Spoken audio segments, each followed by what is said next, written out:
আচ্ছা, এই হলো সিস্টেম নামাজের। ইনশাল্লাহ আমরা এই সিস্টেমেই নামাজ পড়ার চেষ্টা করবো, বা এখন নামাজ পড়া বলতে হাত বাঁধা শিখলাম আর কি। তাহলে একটা বাক্য আজকে আমাদের পড়া থাকবে, যেটা আমরা সহি শুদ্ধভাবে বলবো, ঠিক আছে ইনশাল্লাহ? বলেন দেখি, আল্লাহু আকবার,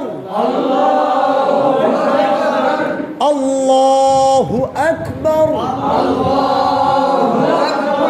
হু আকবার, আল্লাহু আকবার,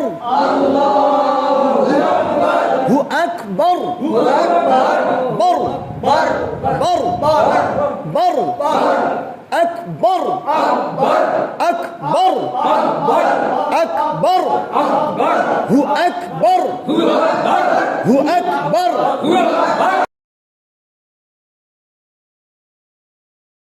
আল্লাহু আকবর, হু আকবর। আমি কি বল